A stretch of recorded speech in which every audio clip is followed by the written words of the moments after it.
Ќе имаме ли повторно некаде околу 600 странци и некаде околу 1000 до 1500 можеби македонски карневалисти?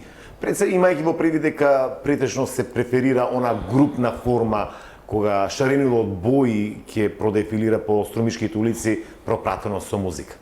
Да, тоа е наша интенција во последните години. Јас дури годинава со цел да го намалиме време траењето на карневалот, имајќи ги во предвид зимските услови и студеното време, и доста од гостите кои не се навикнати на тие услови, зборувам пред се за VIP гостите, не можат да го издржат тоа и го напуштаат карневалот, што не е фер за групите кои се последни.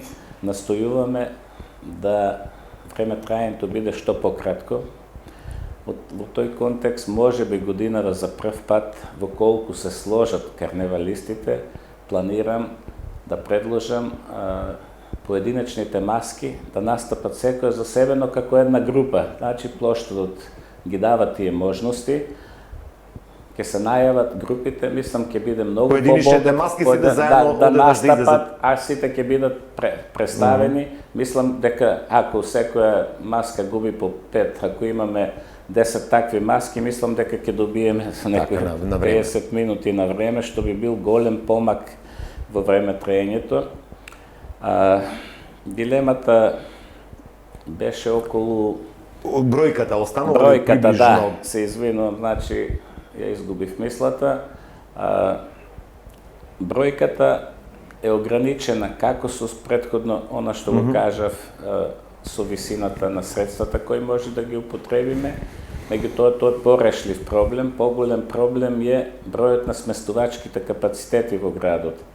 Во моментот, према она што можеме да го имаме на располагање, тоа е број околу 540 места со сместување, планирајќи и помошни сместувања, и во таа бројка е вкалкулиран и сместувачкиот капацитет на конакот на Свети 15 Иерополски маченици. Во колку имаме информации дека годинава ќе биде отворено и новото крило на Мистон, така да може би ќе бидеме малце покомотни, но од друга страна пак се поголем е притисок од туристички агенции кои што закупуваат одредени капацитети, така да најсигурна бројка ни е околу 500 луѓе. Повеќе немаме можност за сместување. Збориме за странците, но имате... За странците, да. Инаку нашите домашни групи, од нашите традиционални учесници, како што се Пробиштип, Куманово, Кавадарци, Берово, да, тие доаѓаат на еднодневна, значи посета на Струмица, доаѓаат пред карнавалот, после карнавалот заминуваат,